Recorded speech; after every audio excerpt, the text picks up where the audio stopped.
Oh, it's a Final Four weekend. It goes by fast, doesn't it? We got the NBA MVP race just becoming more and more of a drama-filled nonsense mess. there's there's always something with somebody, it feels like. The NBA continues to overreact constantly. And you know the NFL draft is always going to be involved in everything. I've been spending the morning yelling at my laptop.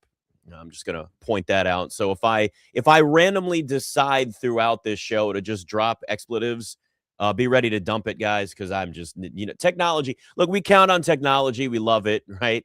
I'm a big AI guy. I'll admit it, big AI guy. But for the love of God, when stuff doesn't work, it's this love-hate relationship I have with technology. We've all been there.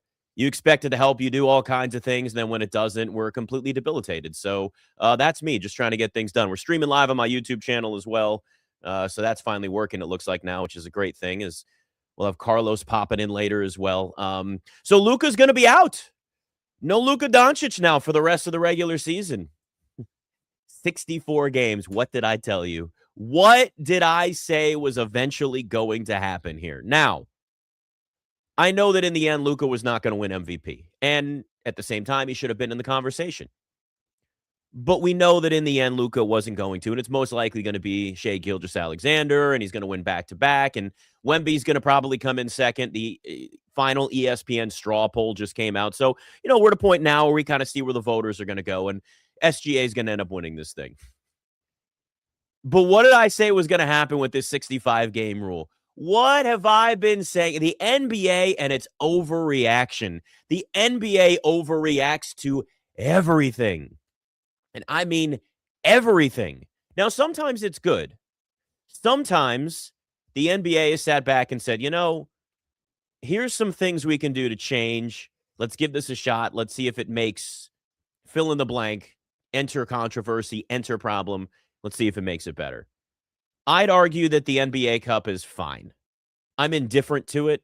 It's a little gimmicky, but in an 82-game schedule, sometimes you just got to find a way to make things more exciting during the regular season. The play-in tournament, big success. And they kind of stumbled on that, right? The NBA essentially stumbled on the whole concept of a play-in tournament down in the bubble, and they were like, oh, this is actually kind of cool. Because really, they just wanted to include teams and get more involved and just figure out what the hell to do during the pandemic. So they stumbled on that, and they figured it out. They haven't been able to get the All-Star game right. They may have finally gotten it right now. Maybe.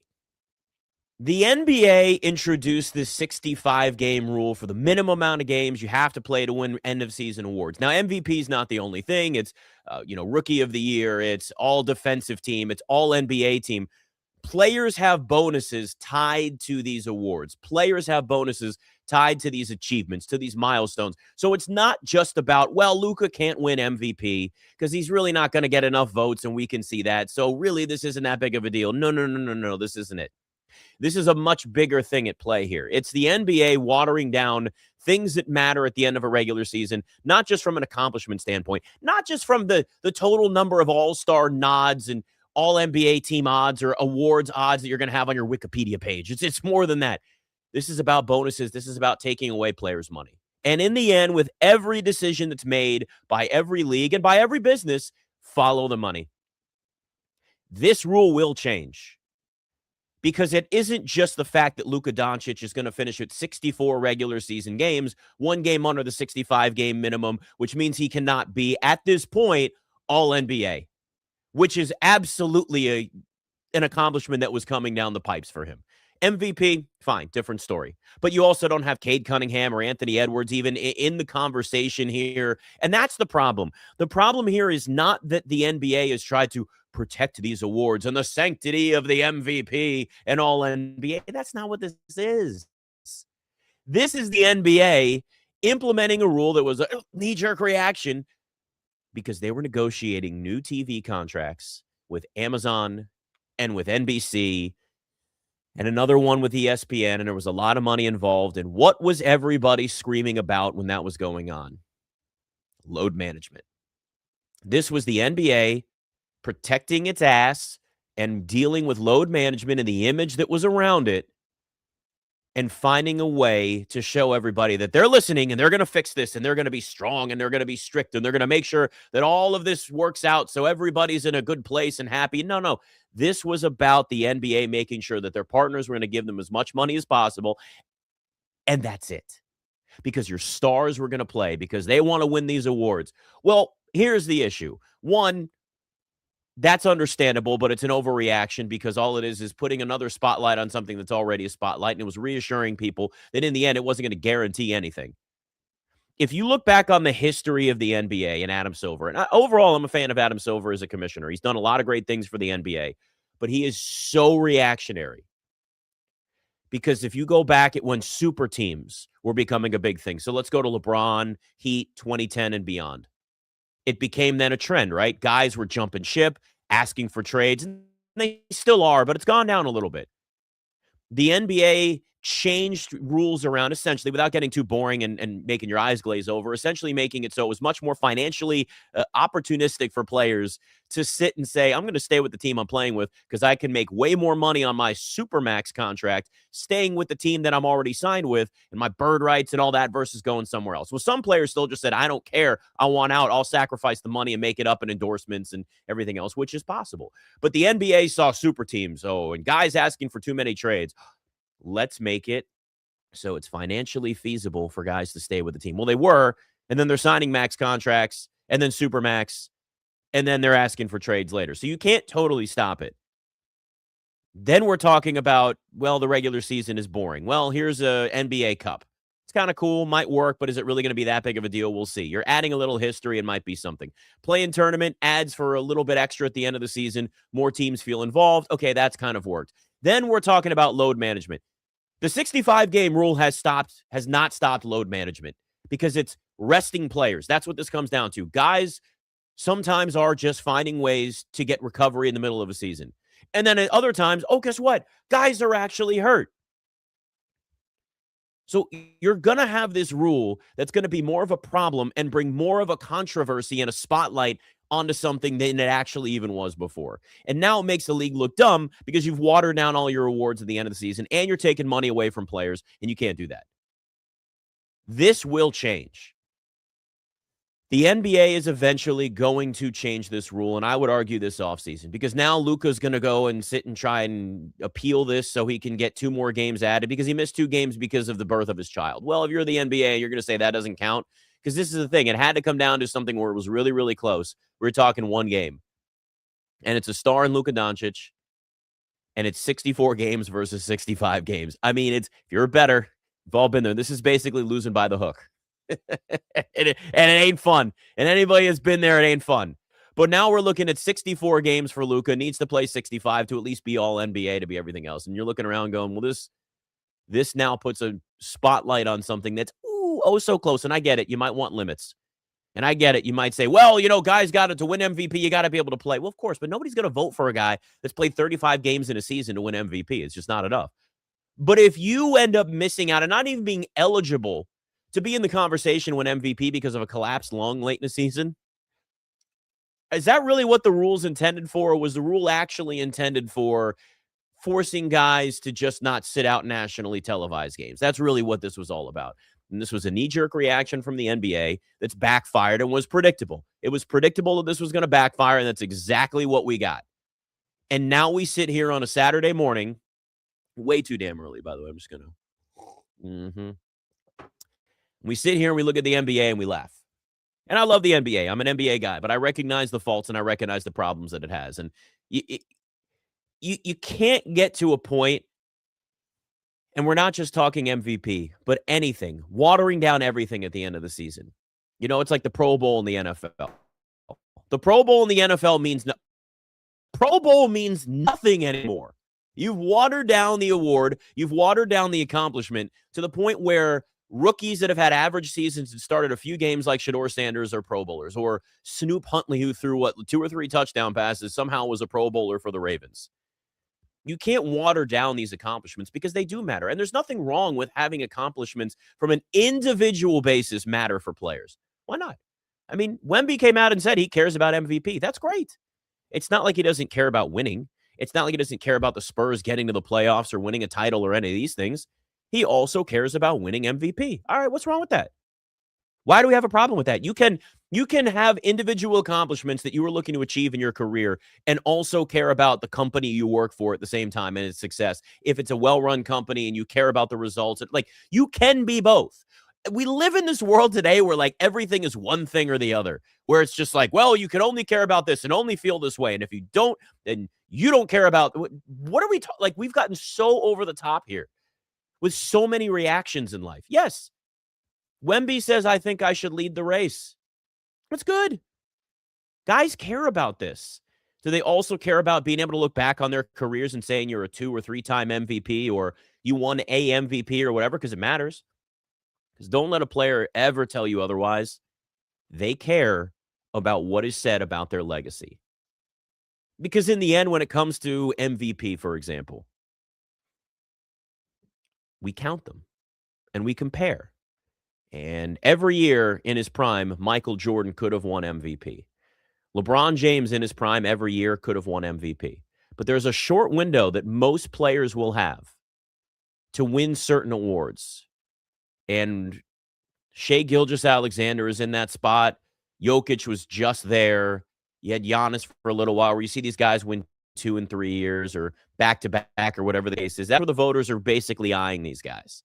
They're saying, that's my guy. Yep, we're going to reward him now for the success he's had, and then you move on to the next. This is pretty much it. And we spend so much time talking about the face of the league.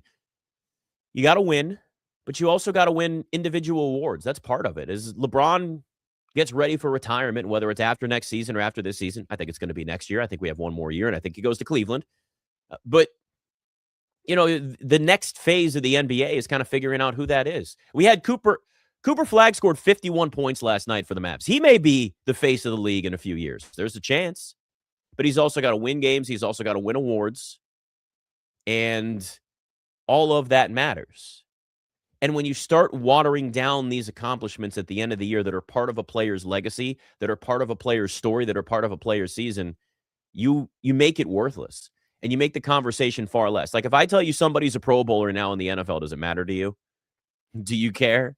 Like, really, do we care that much about who's a Pro Bowler anymore? Again, I've said you could fix that. Sometimes you create situations and evolve. The NFL is very slow to evolve. The NBA is too quick. There's a middle ground that both leagues could probably find that would be a whole lot better for everybody involved. But if you look at the NFL, we made fun of the Pro Bowl for years and years and years. And then we called it a flag football game because it basically was. So they said, fine, we're going to make it a flag football game. And they did. And now it's become a field day, right? Remember field day as a kid? Did you ever have that? It's the best day of the year. It's like end of the year, summertime. It's probably like May. You go out and spend the day doing a bunch of stuff as a kid. Maybe you didn't like doing any of those activities. I was a fan of it. Got me out of school, in like 4th grade. It was fun. But that's what like the Pro Bowl games have become. But you can alter that if you're the NFL, where you actually have Pro Bowlers and then you have participants. But you're not counted as like a Pro Bowler.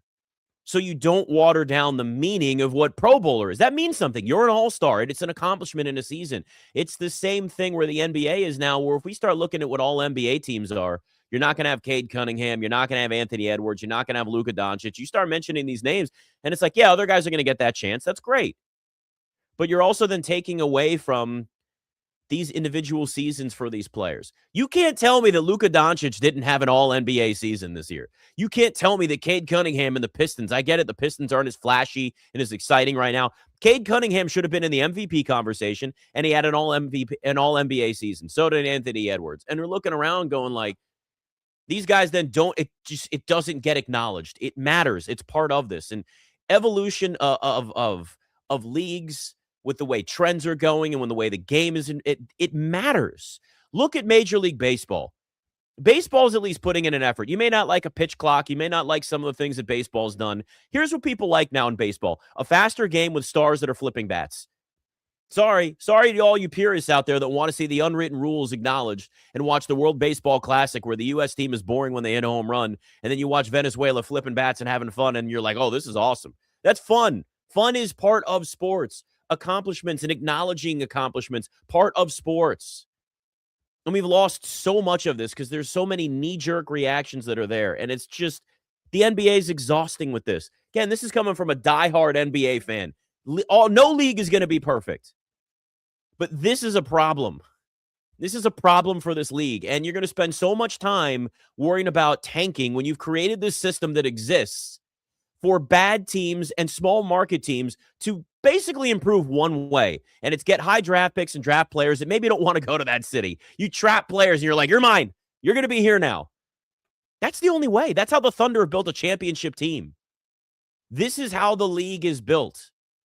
And then, Adam Silver is going to go out and be a tough guy and said that we're going to we're going to stop this tanking. Are you? You're not going to stop tanking. You're just going to make it more difficult for teams to get the number 1 overall pick. They've already done all this reaction. They've already smoothed out the odds. They've already made it harder for teams to have the number 1 overall pick. We just watched the Mavericks go from 11-1 and draft Cooper Flagg, who had 51 points last night.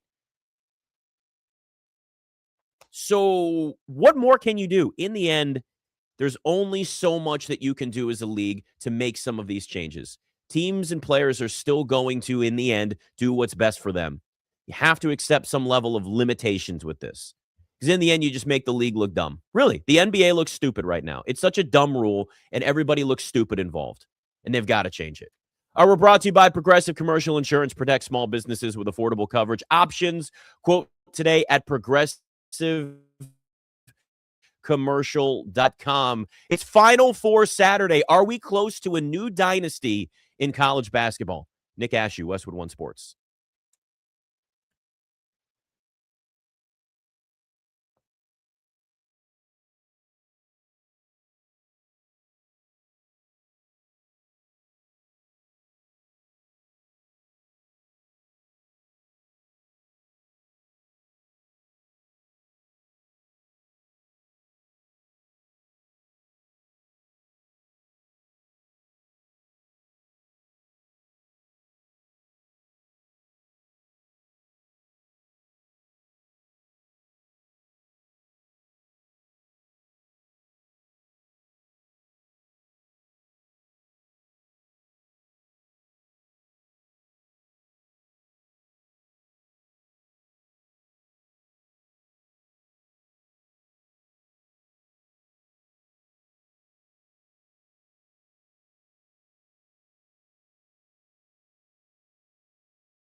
We might be on the verge of a new dynasty in sports, at least in college basketball. Nick Ashew, Westwood One Sports. Matt Nick Ashew, we're streaming live on YouTube as well. Look, UConn has a chance to make it 3 and 4 years. You can't tell me that that's not a dynasty right there. Within how insanely, almost impossible it is to accomplish something like that in today's college basketball landscape, college sports landscape in general. For Dan Hurley and UConn to be in a position here where they could win another national title in 3 and 4 years, that is dynasty material right there. And it's harder and harder to get dynasties in college sports, right? I mean, you got NIL and transfer portal, and you hear that all the time, but it's so true. Like, this has become a situation now where it's really difficult to have any level of continuity. College basketball struggled with this for a while because of one and dones, and you either evolved and included one and dones in your recruiting if you were a good enough program to be able to get those guys, or you found other ways to win. And the transfer portal allows that for some, because it's not just about recruiting 16, 17, 18-year-olds. It's also about recruiting guys from programs where they look around and they're Ron Burgundy in the bear cage going, I immediately regret this decision, and they got to go somewhere else. Like, I'm going to go play for UConn. I mean, this is how college basketball works. It's how college football works. It's how Indiana built a program as fast as they did. They got Kurt Cignetti. They got a great head coach. They got a bunch of guys that also transferred. Yeah, and they had some talent that was already there in place in that program. And, Cignetti made everybody better. They won a national championship, and they could be their own dynasty moving forward. Watch out. I mean, there's no reason why Indiana can't suddenly become a football program or football school. We've seen that now. So if you look at where UConn sits, they got the early game today, 6:09 Eastern. Then Arizona, Michigan is the later game. I mean, great matchups. 2 number 1 seeds still in this tournament. It's been a great tournament overall, but the most iconic moment now is UConn and what they did and how they beat Duke and coming from 19 down. And to be able to win that game, you sit around and you look and you go like, I'm going to be a little poetic when I say this, but this is a team that feels like a team of destiny in some ways. And right? Like, sometimes that's the magic of the NCAA tournament. That's what makes it fun. That's what makes it exciting, is that you have teams that sometimes just go on these, like, have these moments or these magical runs. And we haven't had a ton of Cinderellas. High Point was fun for a moment, and we looked around at how bougie their school was and was, oh, yes, we have classy classes where we learn how to eat steak properly and whatever it was that they show. I don't know. They had some sort of classes. I don't know what it is. Carlos, you're laughing at me. Carlos with a K. I'm going to bring you on here, buddy, because, if we're being honest with ourselves, it is a bougie ass school. I think we know that. But, when I look at March Madness, right? Like, if you look back at this year, wouldn't you say that there are, and you're muted, I'm going to let you know ahead of time now before you come on here for the video side of things, because we are on YouTube. I make Carlos wear clothes, by the way, for this show. It's early, and yeah, you've got clothes. Well, it says you're muted. You're about to find out. We're going to see what happens here. Look. Well, there's probably that. It might just be on YouTube, so you got to hit the little YouTube button thing. I don't know. We'll figure it out. My point is that at least here, yeah, it says you're good, so I don't know what's going on with your little icon. Doesn't matter. Here's the point. Yes, you're good now. Because you laugh at this, like, you're laughing at me saying it, but, like, yeah. High point, really the high point of Cinderellas in this tournament, right? We really haven't had very many. I think that's what's made this tournament interesting, though, is that you have a level of parity, but it's at the top. It's the UConns, and it's the, is it going to be Arizona or Michigan or Duke? But it's all these bigger programs, the blue blood programs, where you don't have one that stands out necessarily above the rest. So the parity's spread out near the top, but we haven't had all of the double-digit seeds plowing through the tournament like we've had in the past. Yeah, because this tournament's basically reaffirmed where college hoops is, and basically all college sports is right now. It's the have and have-nots, right? So NIL's allowed a lot of programs to come in here and start giving kids a lot of money, but merely at the top. If you're a mid-major, you're not going to compete with like Tennessee or Texas Tech or anybody like that, because they got a treasure chest that you don't. So you're not going to find like George Masons and High Points and anybody like that, start cutting through any of these big name programs, because you just can't go chip for chip, dollar to dollar with these guys. So this tournament has been the most, like, it should be chalky, but it's not, because, I think everybody had, I think a lot of people had Duke, waltzing into the Final Four. I mean, I certainly had Duke winning the national championship, and, UConn took care of that. But UConn low key would have been a 1 seed, if they didn't falter toward the end of the season. So this tournament, like I said, really just define where you are right now in terms of, like, if you have NIL resources, you're going to go on a deep run. if you're a mid-major, you may get 1 or 2 wins, but your ceiling is the round of 32. Yeah, and I think that's the real thing that if you look at now where we are is like you sit in. It's so difficult to have this level of consistency in college basketball, and if you have a program like Dan Hurley does, where you've got starters that have, I think 3 of his 5 starters have at least been a part of that system for a couple of seasons now, and like that's the standard that we have basically set for. Yeah, I can hear you over the air, by the way. But yes, there was definitely some level of double there, and we'll roll with it. Yeah, we do what we can sometimes. Listen, if they're not gonna do video, I'm gonna do it myself, and that's just how this is gonna work on YouTube. We'll roll with it. But yeah, listen, it's Michigan is a scary team. Arizona's a scary team. They've got a lot of talent. They've got NBA level talent, and it's a Michigan program that turned around really, really quickly. But when you look at what UConn's built, there is a level of consistency there. And Dan Hurley had a chance to go anywhere. I mean, he was close. Like, let's not pretend that the Lakers weren't a close option there, right? I mean, that he almost took that Lakers job. And I was still to this day, we all have been denied the opportunity to watch Dan Hurley and his veins popping out of his forehead and his neck screaming at LeBron James. I mean, we all deserved it, didn't we? We all deserved to have that image, and we never got that image. But Dan Hurley, it makes sense. He makes sense in college because you can yell at 19-year-olds differently than you can as multimillionaires in the NBA, especially for the Lakers. So for him, it makes sense where he is, but he's built something that is the framework of a dynasty, and it's tough to overlook that. It's tough to overlook what happened. It's tough to overlook that, yes, Duke also in some ways helped lose that game. You blow a 19-point lead, that's also on you. It's not just the other team that you're playing, but UConn has this feel of a team that's on the verge of a potential dynasty. There is a true point where they're getting close to that. And, parity is, I would argue that parity is spreading out in all sports right now. It's going to be a little different in like the NBA and the NFL as time goes on. But I mean, how much have we talked about over this past year? Look at the college football playoff. Everybody had a different opinion on who could win that tournament, right? Some of it was, I think, also there was a level of denial.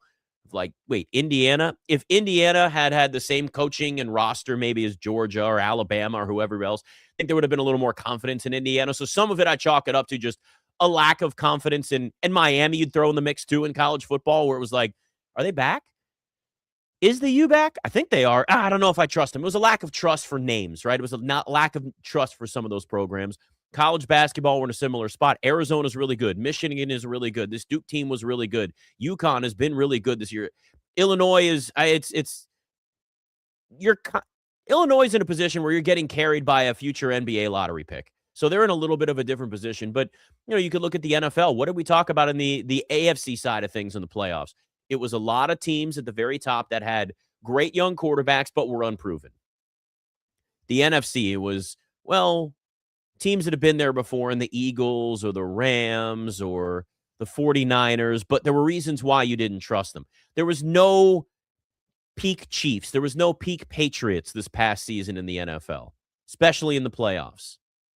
And the NBA is in a position like that too, where the Thunder and the Spurs are the 2 best teams in the NBA, but people still don't trust them because we haven't seen them do this consistently enough. Now, I'll tell you, the Spurs and Thunder are probably going to be a dynasty for the next 7-8 years, and it's going to be a hell of a rivalry.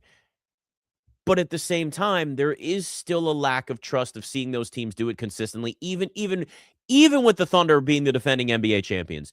People still look at them as small market. It's not the Warriors. It's not LeBron's Heat or whatever team you want to throw in the mix. It's not a team that people are used to seeing winning. It's a team that most people forget in the Thunder. And you've got a level of parity in the NBA that exists now that you haven't had before. And parity is good to a point, right? Spreading the wealth to a point in terms of talent and winning and all. It works to a point. You still got to have some bad guys.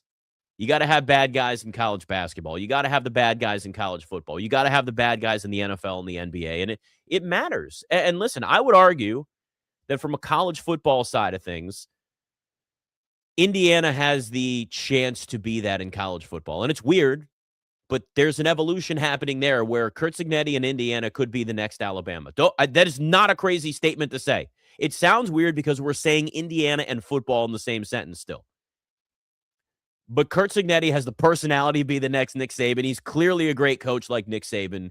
And it's just showing people and showing the college football world that year over year over year, Indiana can be what Alabama was. It takes time to build that reputation up. In college basketball, it's a little more spread out. But it might be UConn. It can still be UConn here.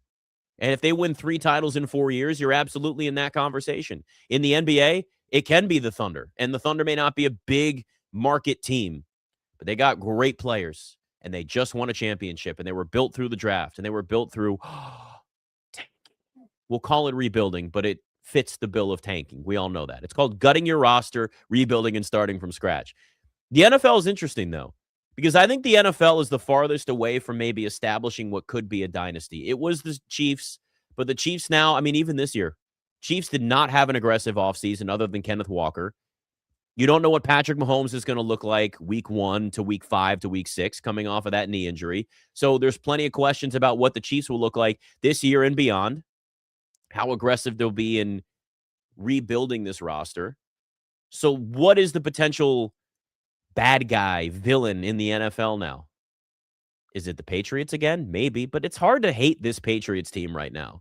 You don't have Belichick there anymore. You don't have Tom Brady. Is Drake May somebody that people hate? I mean, eventually it'll get that way. Just because that's how people operate. Or, the Patriots used to win and we hate them and they're going to win again. And like, okay. But like, is that really, do you hate the Patriots for that? Is it the Broncos? Is it the Rams? Is it the 49ers? The Eagles aren't good enough, and their offense is too much of a mess for that to be the case. So you kind of look around right now. The NFL is in the spot where you have the biggest question marks in terms of what your next potential dynasty or teams that are just there every single year, if you want to give it a really long title. Like across the board, it's a lot of question marks right now. Now, are there potential teams? Yes, the Patriots could be back there. It could be the Broncos. But are the Broncos a hated team? Maybe it's Sean Payton. You might hate Sean Payton, and that becomes the villain of the NFL. Maybe it's a team that we're not expecting. Maybe the Bengals and Joe Burrow stay healthy and they start winning games again, and they're back in a Super Bowl. But if you look around, the NFL is actually in a position where you have the most question marks in terms of what could be your next rivalry. It really is. And what could be your next potential dynasty. And again, it's hard to build these dynasties, but the NFL has it really, really spread out too. And it's good for sports, but it's good for sports to a point. You don't want to go into it going, well, like there was a point where we just knew the Warriors are going to win a title every year, right? It was boring. We had the Warriors and Cavs in the NBA Finals for 4 straight years. 4 straight years. Nobody needed that, especially by the end where it was just like that last series where LeBron, and there's the J.R. Smith and the meme where he sticks his arms out. What are you doing? When he lost track of time at the end, and you just knew LeBron was gone. Really, this is it. His second stint with the Cavs is over. They got swept, and the Warriors were head and shoulders above that Cavs team every year. I know the Cavs won a title, but they were down 3-1 in that series, and Draymond got suspended. It's like you got to have some level of intrigue when it comes to the playoffs, when it comes to postseasons. You need that. I mean, even right now, the Dodgers are the villains in Major League Baseball. They just beat the hell out of my Nats yesterday. Not that would have been expected, but I'm just saying, but the Dodgers fit that bill in baseball, and they've won a couple of World Series now, and they're spending a ton of money. So you've got your villains in baseball. They're kind of ahead of that and the rest of people. So it matters. Spreading out the wealth is good in sports if parity fits within a certain lane. You can't go too far away from it. Speaking of the Eagles, boy, are they showing their cards, aren't they? We are getting close to a divorce in Philadelphia. Nick Ashew, Westwood One Sports.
Oh, the Eagles are getting ready for a divorce, aren't they? They are setting this thing up with Jalen Hurts.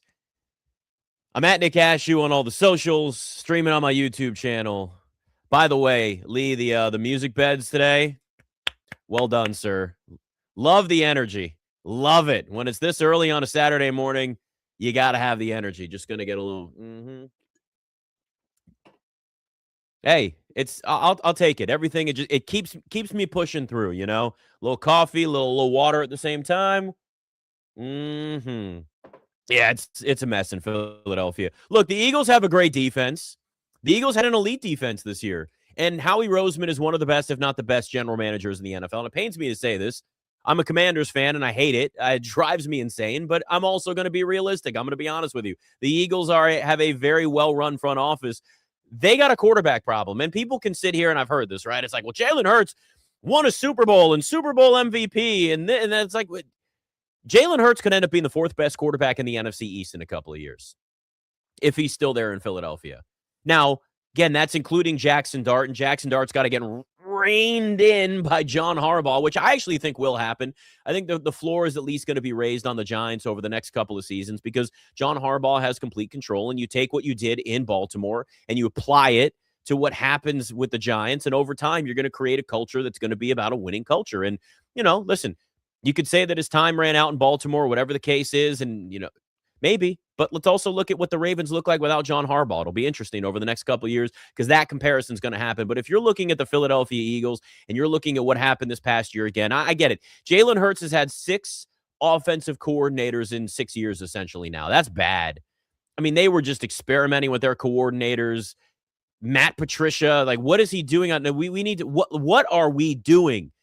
So some of it is the environment that Jalen Hurts has been put in. And listen, throughout this, he's been a young quarterback that's had to develop and learn over the years, and in some ways learn on the fly. It's really, really important to have a quarterback be in a level of consistency, right? There's a certain level there. It's not going to be perfect. Great offensive coordinators tend to get head coaching jobs. You have to deal with it. You have to move on. But if you're the Eagles, just like any other team, I put my Commanders in this position. I put the Bears and the Patriots, and name any team that has a young quarterback.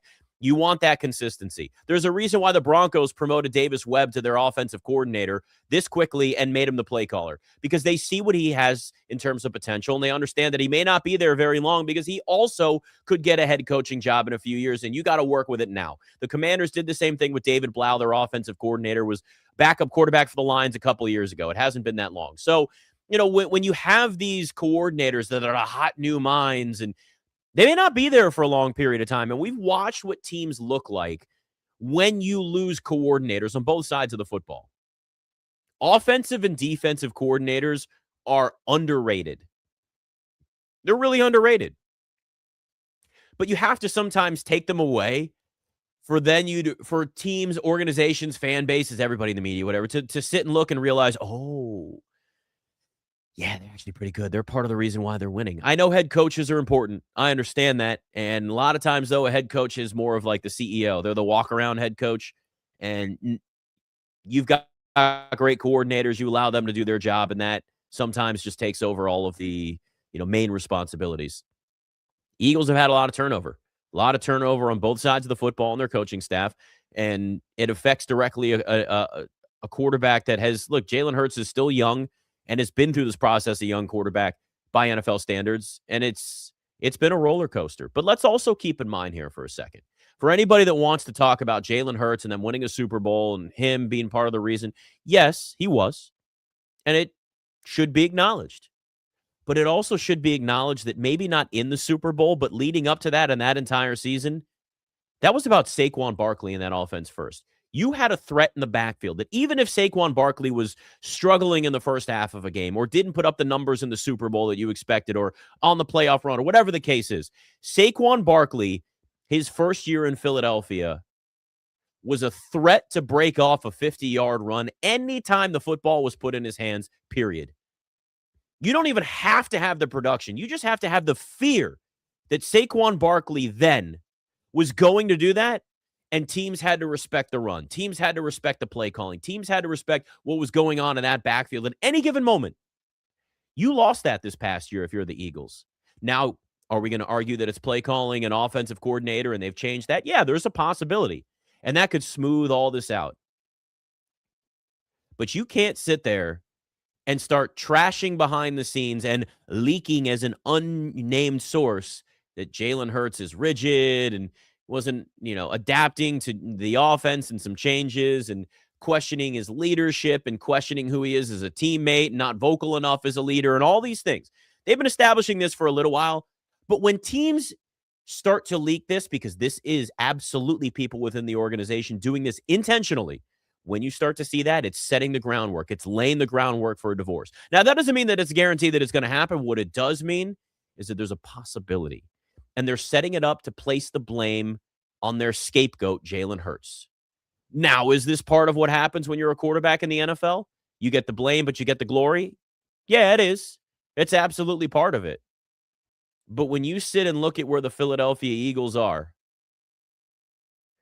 Jalen Hurts is the center of attention this year. It's not the defense.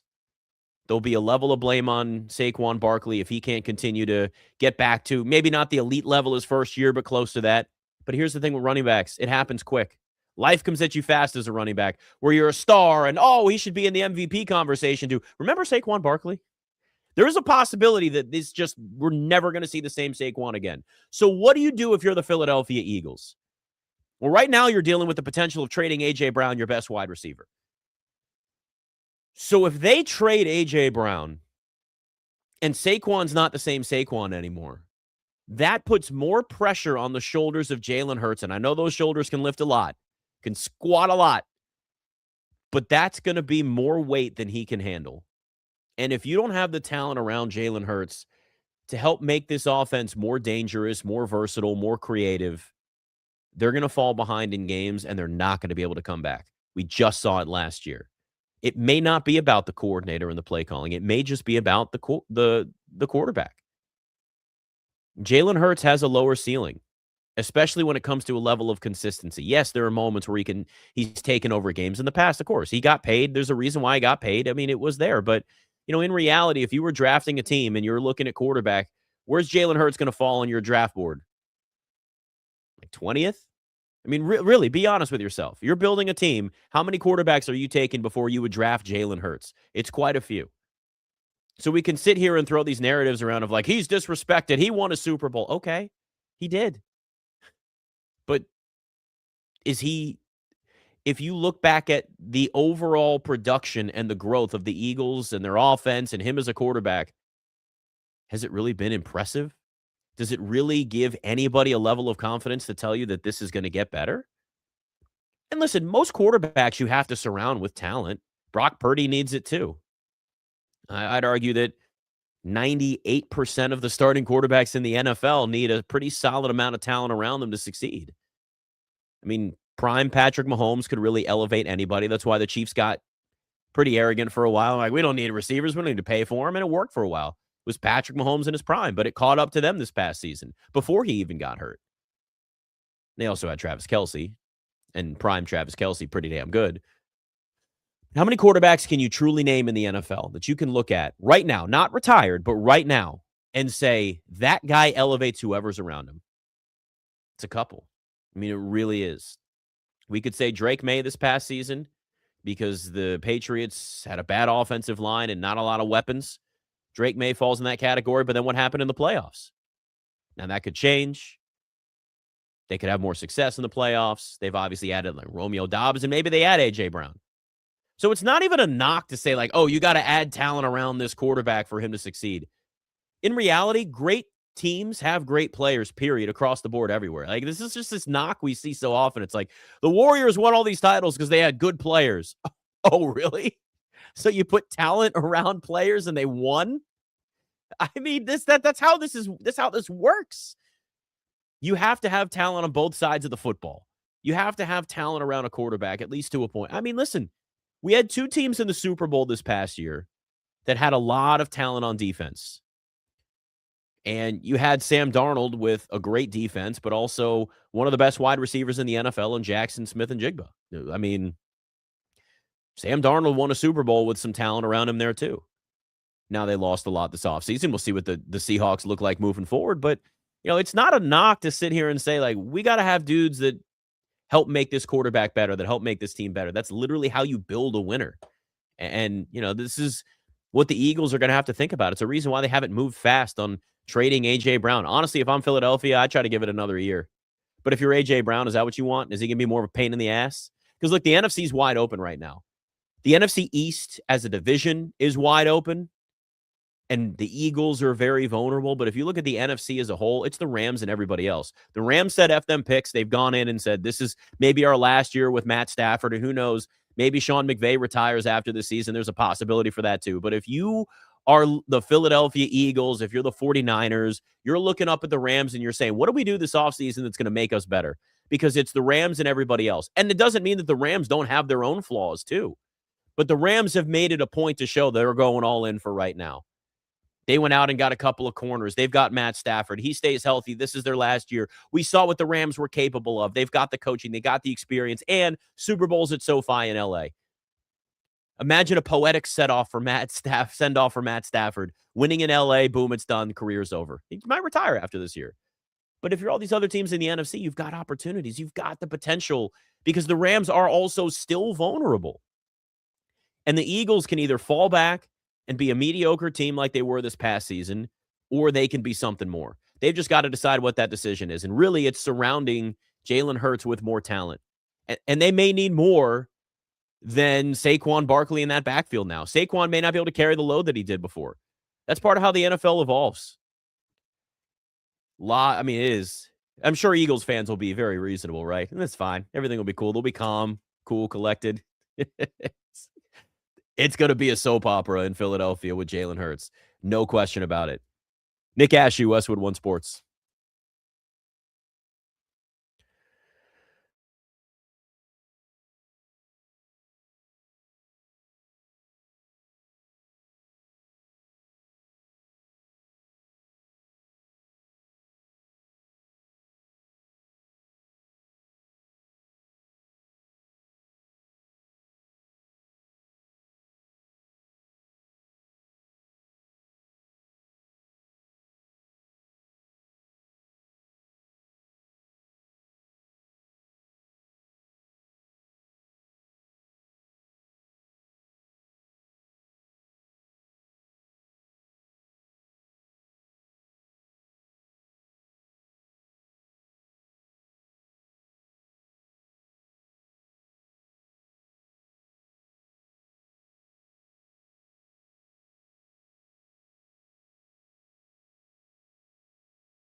51 points for Cooper Flagg last night. Don't tell me the lottery doesn't help teams out. The Mavs went from 11-1. We got the NBA freaking out about tanking. What do you really need to change? You're not going to fix everything. God. Nick Ashew, Westwood One Sports. I'm at Nick Ashew. Across all the socials, streaming on the YouTube channel, doing all the things. Just get one more sip of coffee. Uh-oh, the coffee's gone.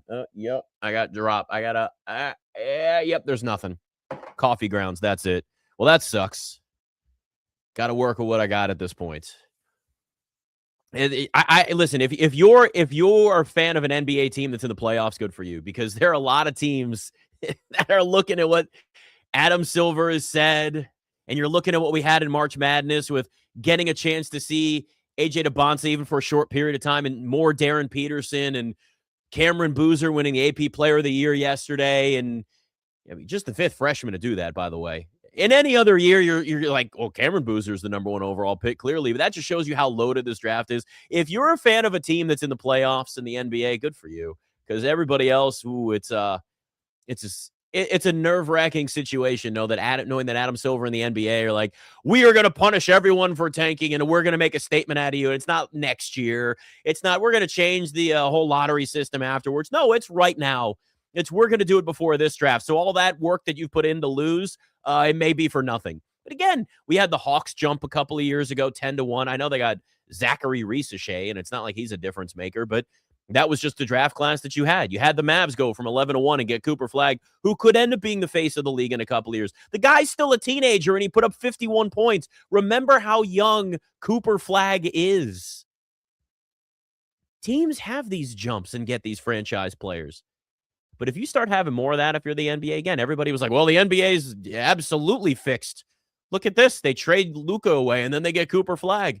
If you had the Warriors or something jump in this lottery, and I mean, do you know what people are going to say? You start smoothing out these odds more, in a big team that has a bad season or an injury-plagued season suddenly has a massive leap and gets a top 2-3 pick in the draft, however they decide to set up this whole scenario moving forward.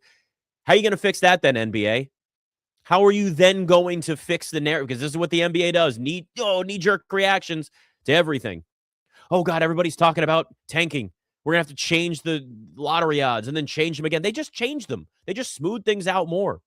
It's like everything is so reactionary because the NBA is so damn sensitive about what people say about themselves. They're that insecure friend that you have that anytime something is whispered about them, everything collapses for them mentally. Like, that's the NBA. Everything, they're so sensitive to everything that's said about them. And yes, change is good, but sometimes you change too quickly and you overreact and you overdo it and the pendulum swings the other way. And that's what the NBA's done with tanking. It's what the NBA's done with super teams. And just everything becomes so extreme with them.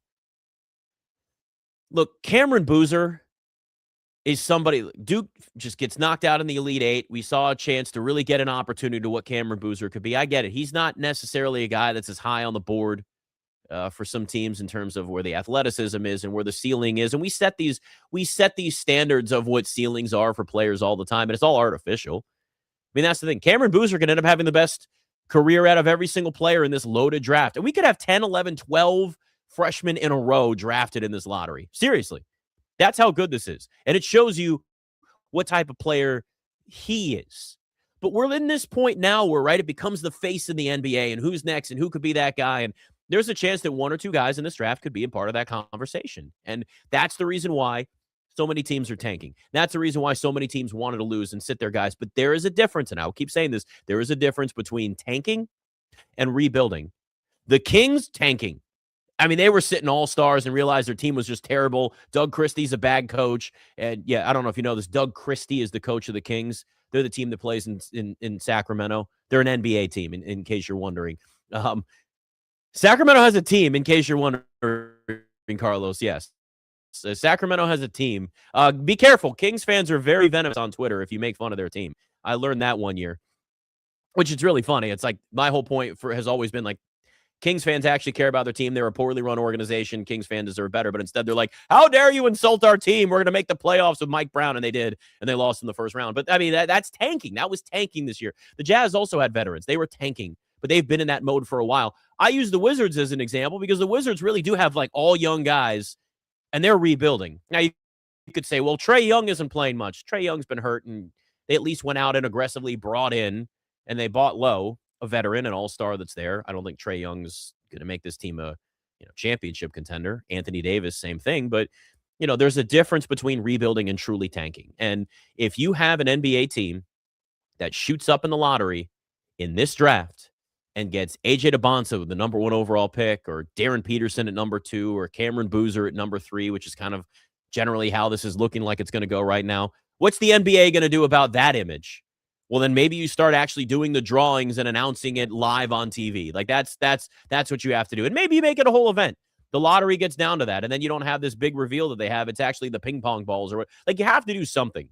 Or then announce who has the number 1 overall pick. And then if you're the NBA, go back and go, let's go to the replay and show that this is proof that the Warriors actually earned the number 1 overall pick. Like, what are you going to do? The NBA overreacts to everything. So this is the only other thing that you can do to prove this. Look, this is a loaded draft class, and Cameron Boozer is a player that established himself as someone, not just winning AP Player of the Year yesterday, but if you look at the names that have won that, we're talking Cooper Flagg, just had 51 points last night, Zion Williamson, Anthony Davis, Kevin Durant, all of those freshmen that won AP Player of the Year all went number 1 or number 2 in the draft. It's likely not going to happen for Cameron Boozer, which shows you how good this draft is. And, there's a much clearer picture for somebody like a Cameron Boozer over a Darren Peterson, right? And sometimes it's the expectations that are placed on these players artificially. Some of it is, hey, we see what they're doing on the court. We know what their potential could be. We've seen players in this situation before. We've seen players that fit this mold before. But we've also gone other ways. And for all the hype around this draft, for this draft class, for the talent that's there, and I get it, right? Like it makes sense. AJ DeBonsa has a really high upside, and Darren Peterson has a really high upside. Yes, it's true. But I can remember years ago the hype around Harrison Barnes and Andrew Wiggins as 2 examples. Great NBA careers, right? But were they franchise-altering players? Harrison Barnes, before he played a game at North Carolina, was compared to Kobe Bryant and was a preseason All-American. First team, if I remember correctly. Pretty sure he was a preseason All-American first teamer and had not played a game in college basketball yet. Andrew Wiggins, the hype around Andrew Wiggins was the same as Darren Peterson and the same as AJ DeBonsa. Now, I'm not saying exactly the same player, but it goes beyond just the physical gifts that players have, right? Like there's a lot of this upside and the athleticism and the potential for DeBonsa, the potential for Darren Peterson versus Carlos Boozer. It's like he's kind of more of a traditional big a little bit, and he's not as athletic. And, he's looked at it like I see him as like an Al Horford, and other people have seen that too. I'm not the only person saying that. Al Horford had a great career. Al Horford was an all-star multiple times, NBA champion, really, a long storied career, but teams are looking in this draft for players that you've seen in the tournament and play that you've seen that there's the potential for them to be the face of the league. Really, we are looking at players that have the potential to be the face of the NBA, an MVP, an all-star, all of these things. And that's why teams are tanking. That's why teams are in this mode for what they've done this year, and it's pissed off the NBA. But that doesn't guarantee anything. AJ DeBonsa and Darren Peterson could be 2 players that end up having good careers, but never hit the heights or the levels that we've artificially placed on them.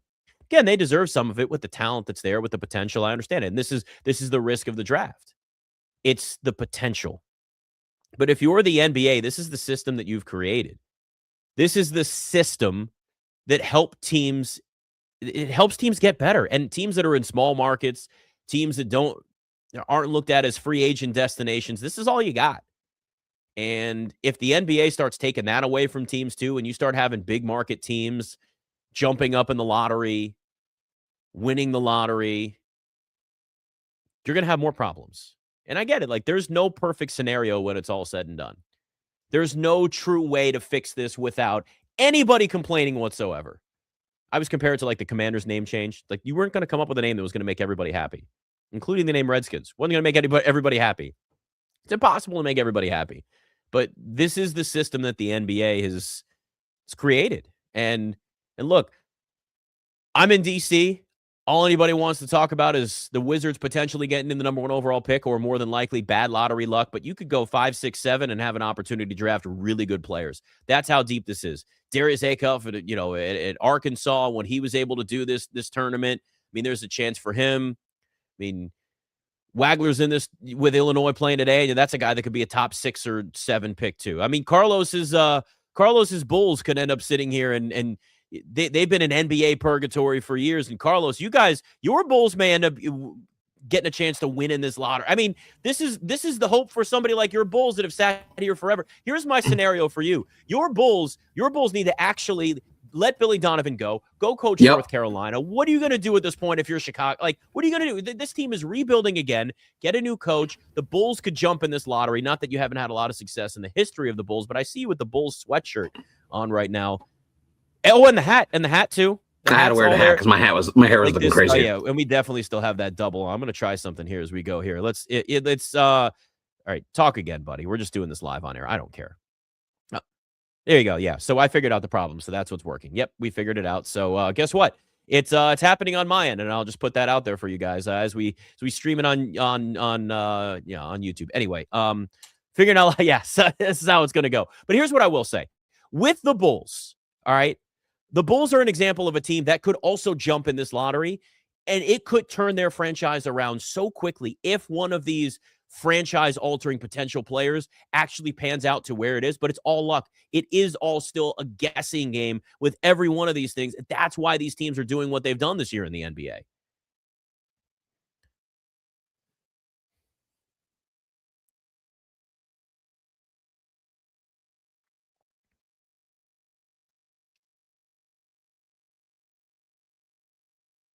I'm with you, dude. If Bill.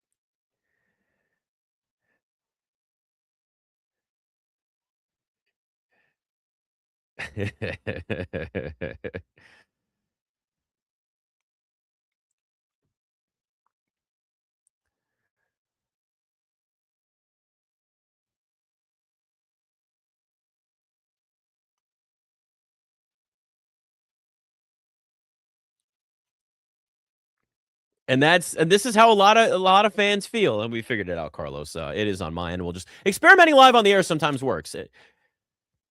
We blame Lee no matter what anyway. Lee, it's still your fault. I just want you to know. It's always your fault, Lee. Always Lee's fault. But yeah, listen, sorry YouTube if you couldn't hear Carlos. This is how it goes. Look, I'm aggressive, and we're gonna do video no matter what. We're gonna figure it out.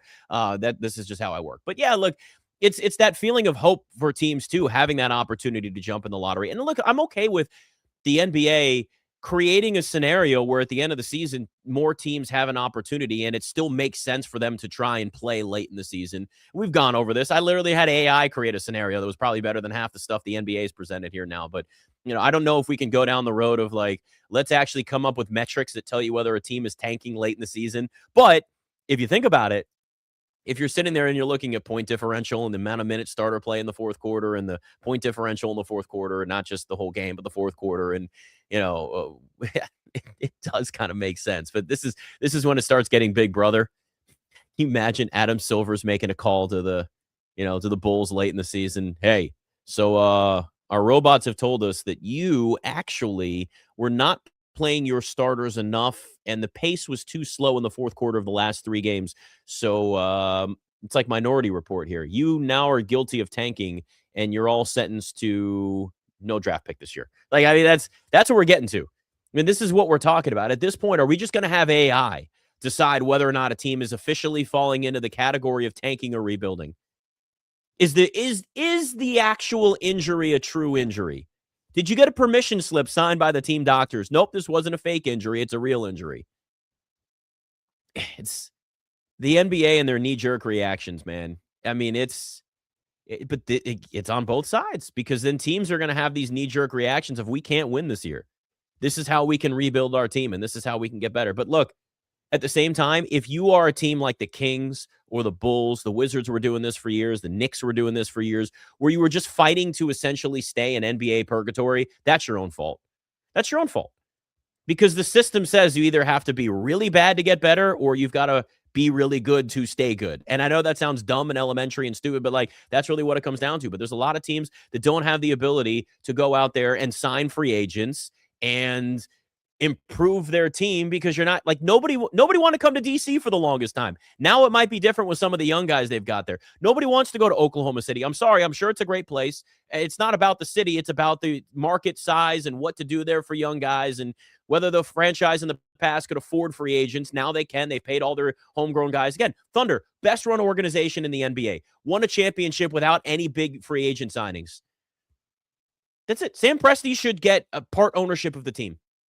Best general manager in the NBA. But this is the system and this is what's created and this is what you have to deal with. And the NBA can sit and pretend there's going to be some perfect system, but there's not. And when you start overreacting to everything that's going on, this is what you get. We're brought to you by Progressive Commercial Insurance, protecting your business vehicles 24/7. See if you can save at progressivecommercial.com. Did the Raiders kind of figure things out a little bit this offseason? Nick Ashew, Westwood One Sports.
It's crazy to think, but maybe the Raiders aren't so stupid after all.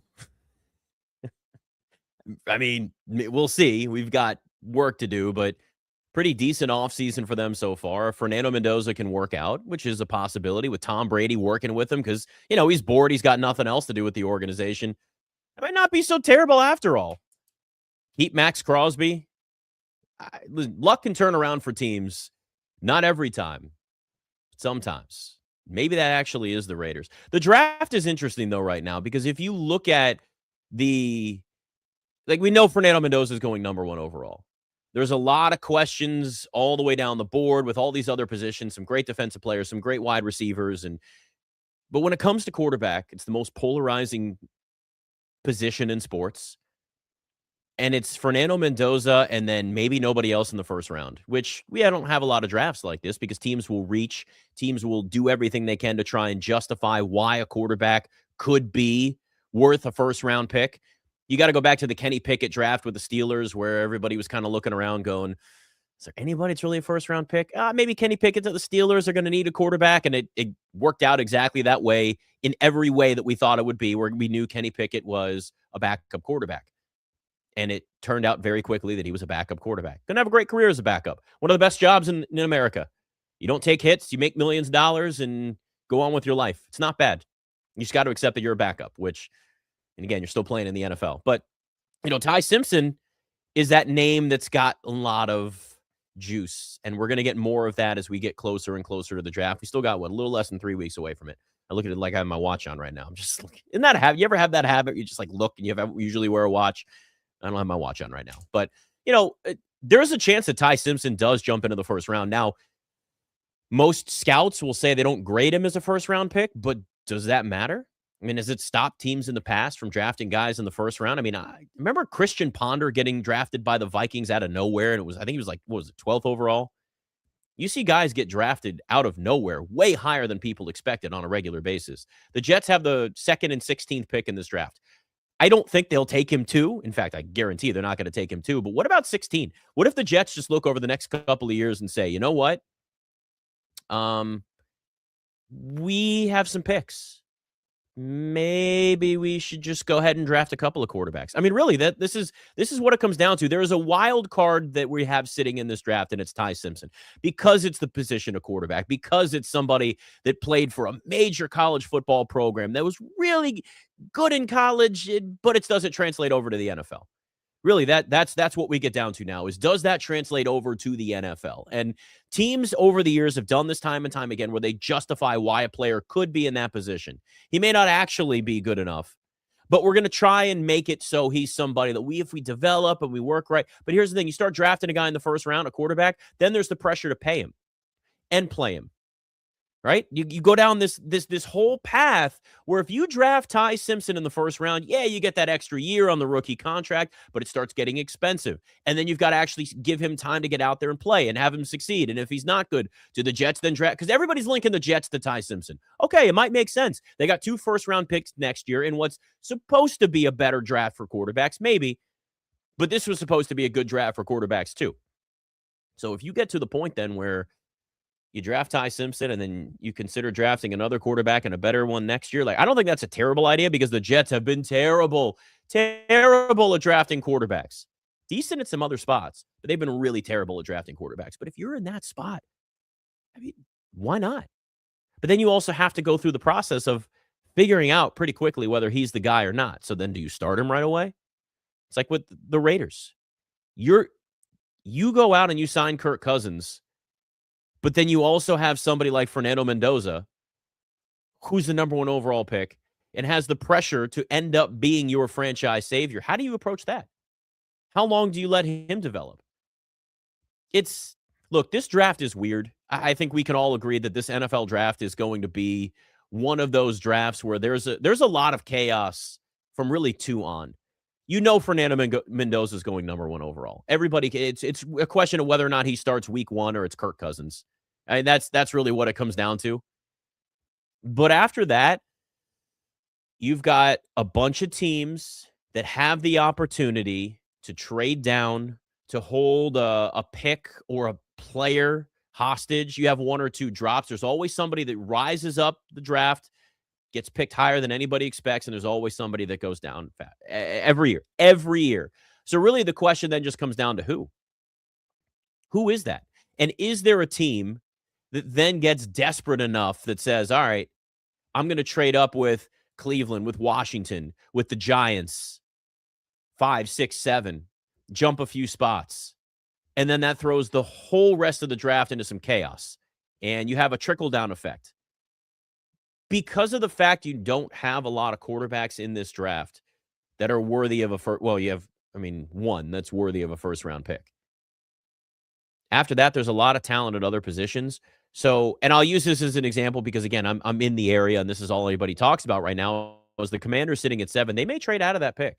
They also might draft a wide receiver. They also might draft a linebacker. They also could draft a corner. They also could draft a safety. They also could draft a running back. And I'm not joking when I say that there are names linked to the Commanders across the board. There are names linked to certain teams that are in those, 4, 5, 6, 7 spot, even the Titans.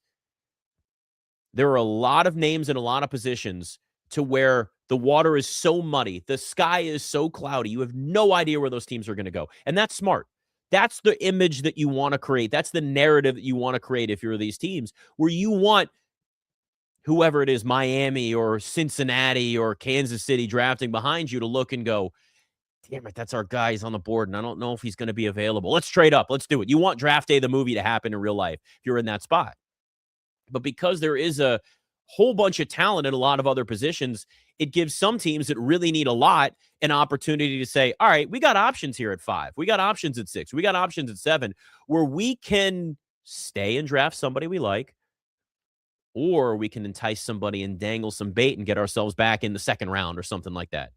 Right? Like trade down a few spots with the Dolphins at 11 or the Jets at 16. The Jets decide they trade up. You get their second round pick, whatever. Like those are the types of situations that you have here. I'm telling you, we could have a very chaotic NFL draft where there's a lot of trades. There's a lot of picks that are being moved right before you actually go up to the podium. Like not a week before, not a day before, but right before that pick actually happens. And that's just a testament to the rest of the talent that's actually there. But you know how it is, right? There are some teams you look at, most people look at the Cardinals and say, Cardinals are going to go offensive line. The Browns, it's wide receiver, offensive line, most likely.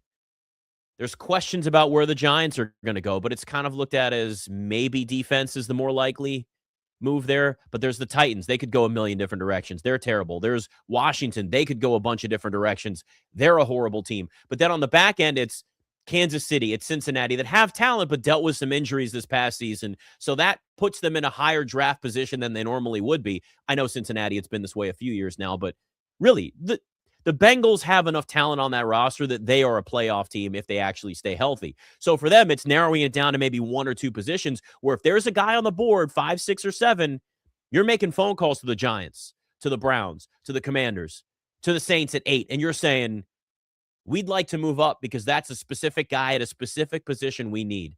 So those teams on the back end of the top 10, top 12 around there have specific needs versus teams ahead of them that have lots of needs. So they're willing to trade down. The other teams are willing to trade up, and that's where the chaos comes in. And I still think in the end, Ty Simpson ends up getting drafted in the first round. I wouldn't guarantee it, but nothing's a guarantee in the draft. But just because like the back end of the first round is always an opportunity for a team to say, we like that guy, but. And if you're really doing this the right way, you're drafting a quarterback at the end of the first round because you want that extra year, you want that option year, even if it costs you more. But it's an extra year to see if they can develop. And then you give them an opportunity to actually grow. See, the one thing that drives me nuts about the way that quarterbacks are brought up in the NFL today is they're all rushed. Some are ready to go and start week 1. I get it. Some are. Jaden Daniels was ready to start week 1. You can say what you want about Caleb Williams, but I would have started him week 1 too if I were the Bears. That was the smart play. But there's other quarterbacks that aren't. And listen, I mean, if you look at where the Patriots were, they didn't start Drake May right away. If I'm the Raiders, I don't start Fernando Mendoza unless he just wows everybody in camp. I'm not starting him week 1. You don't have to. You have the number 1 overall pick. You can let guys sit a few weeks and just adjust. I mean, if there's anybody that can adjust from a mental side, it seems like Fernando Mendoza, who's, I'm convinced, AI at this point with the way that he acts and the way that he talks. I'm convinced he's AI. And there's a certain point where you have to go, all right, maybe he can adjust quickly, give him the right prompts, and he's just going to answer it correctly.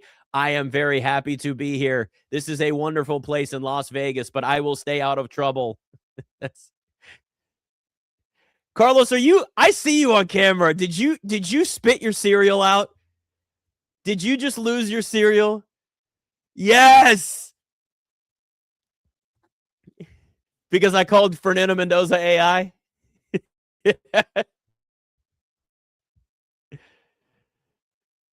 That's great. If I could get you to squirt nose or milk through your nose, then I think that's perfect for me. But tell me Fernando Mendoza doesn't sound like he's AI. Now you're stuck. I know you got food in your mouth. I don't care. Now you're stuck because you laughed. I caught you laughing. But doesn't he? I mean, it's just, I can't unhear it now. Whenever I hear him talk, I'm like, this is AI wrote this response for him. That's a good, yeah. It's the same guy, which is why I think you have Kirk Cousins there to help develop him. You have Tom Brady to help develop him a little bit. There's no reason that you need to start Fernando Mendoza necessarily week one. And again, it's like, I kind of look.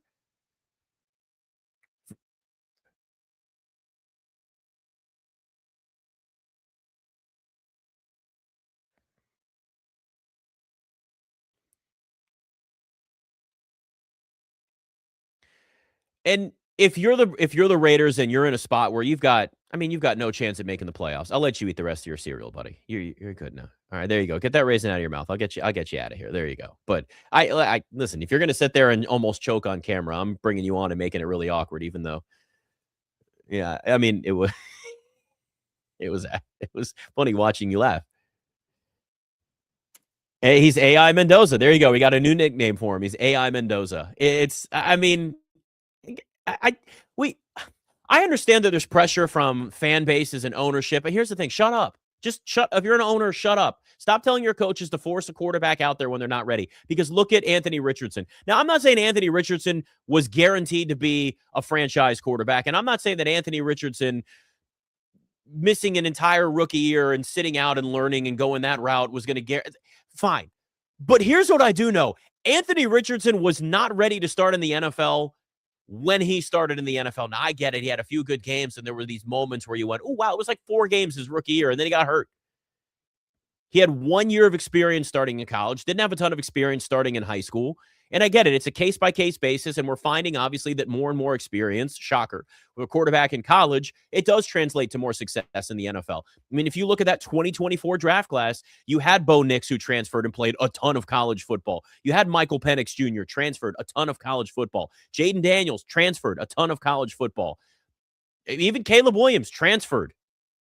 Did play, at least he had multiple years as a starter. Drake May, multiple years as a starter. You have these quarterbacks. The 1-year starters, it doesn't work. So Fernando Mendoza is in a spot where there's a level of experience and playing in big games and winning the national championship. It works in his favor there, but you don't have to do this. It's just like this notion that like these guys are the savior and we have to play them right away and it's not going to be bad. You can give quarterbacks some time to sit and learn. This whole idea that like they're not going to learn unless they're on the field. They're also not going to develop bad habits if they're behind a bad offensive line and they're starting week 2 against a really good defense and they're getting blitzed every single play and they just start wondering whether they belong in the NFL. Because the mental side, I don't care how AI you are, like Fernando Mendoza, the mental side of being a young quarterback in the NFL is so massively important. It's so important to be able to make sure that these quarterbacks are in a position to succeed, because then you have a trickle-down effect in year after year after year if you have a different offensive coordinator and a shuffling offensive line and not enough weapons around you, and you're not putting the pieces together to help that young quarterback succeed.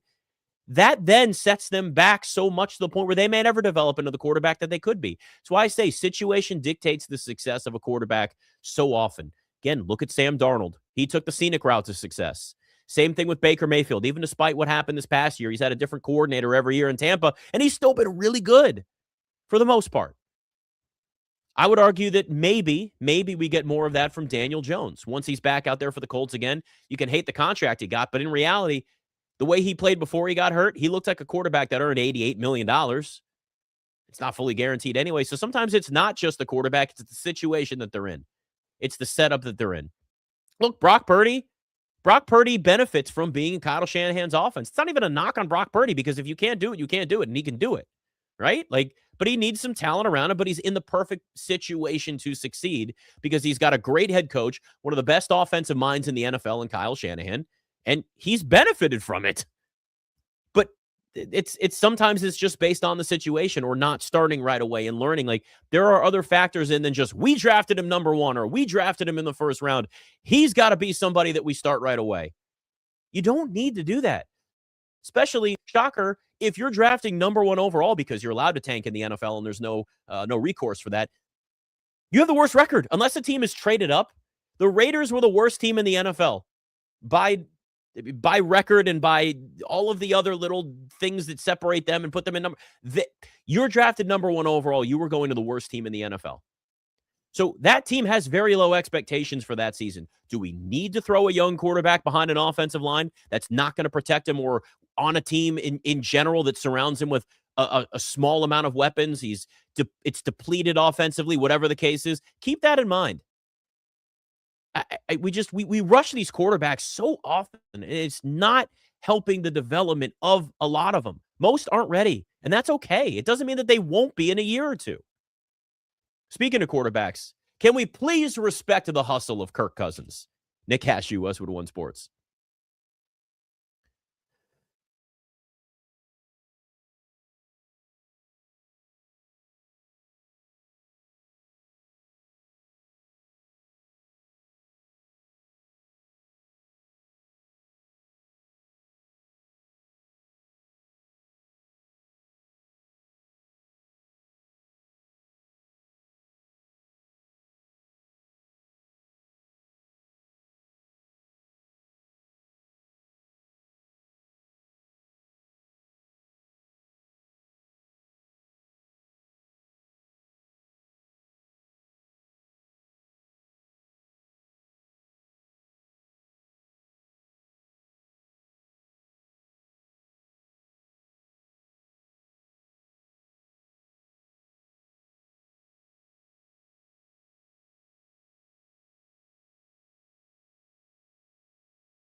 We got to respect Kirk Cousins.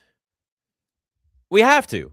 I don't know what it is about Kirk Cousins that makes people angry. I respect the hell out of the hustle. Best agent in football. I mean, really.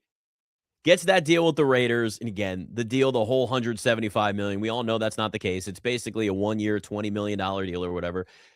Should start week 1. Should start for a while for the Raiders. Give Fernando Mendoza a chance to develop.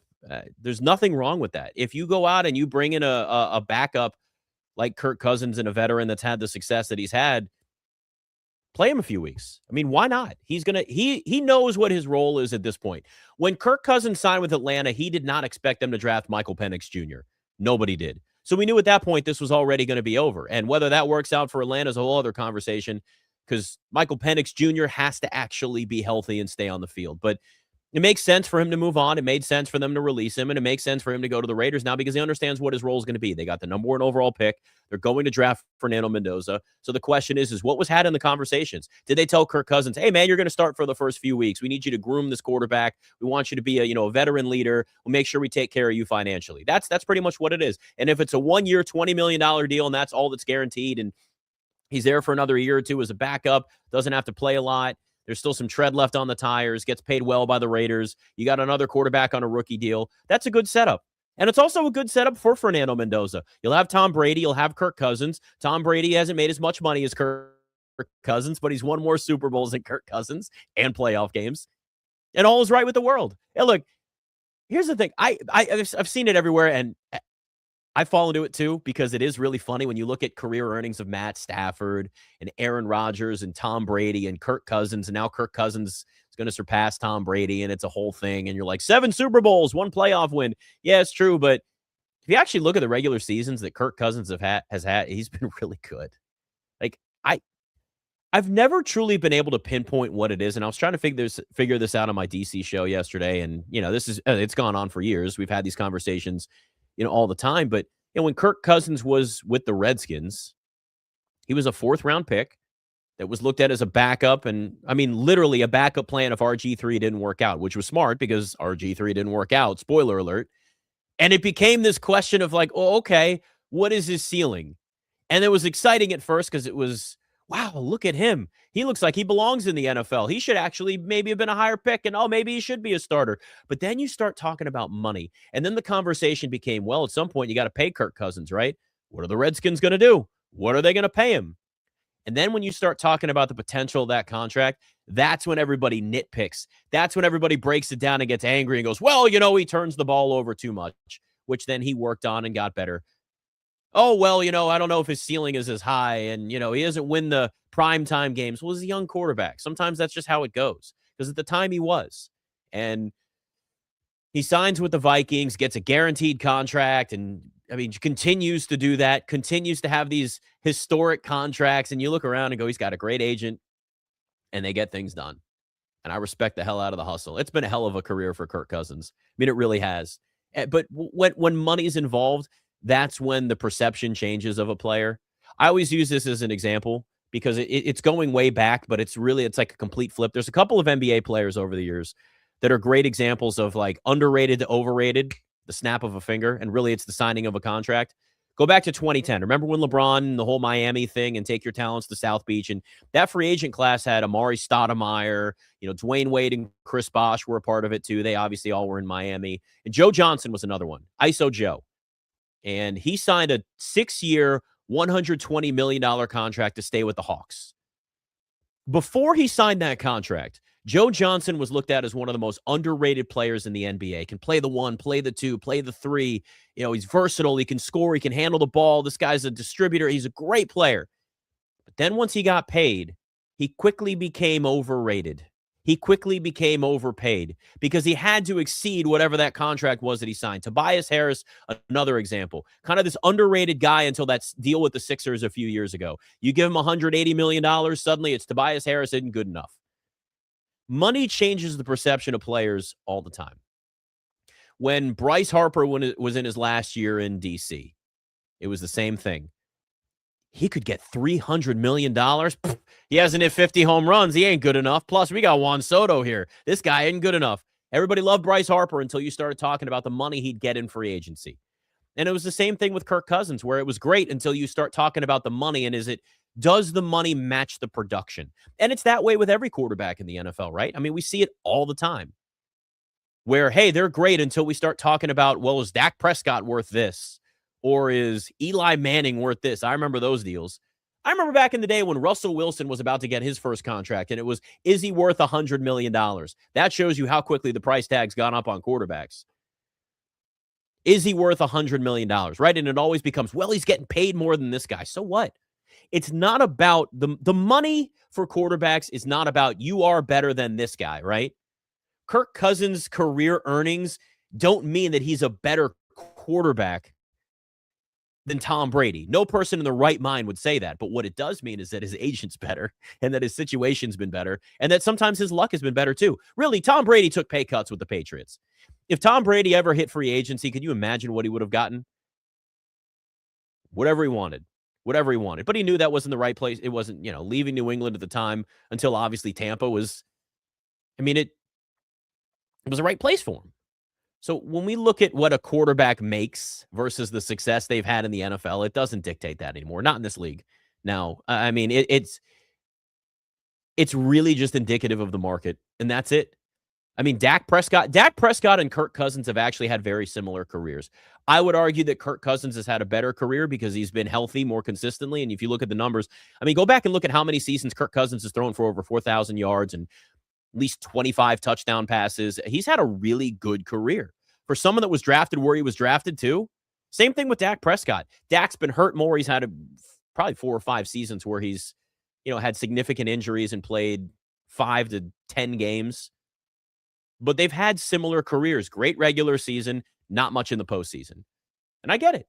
That limits their legacy. That limits where you'd put them if you're doing, you're ranking quarterbacks. Kirk Cousins is not going to be a Hall of Famer. Dak Prescott's probably not going to be a Hall of Famer unless they suddenly win a Super Bowl late. Dak, has more career left than Kirk Cousins does.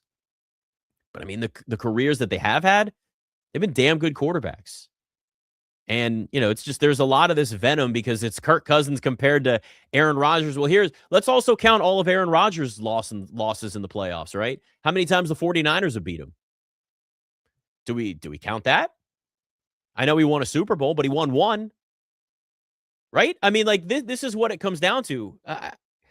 I get, and it's good that we hold winning in a high standard. We do the same thing even more. We do all the ring counting in the NBA.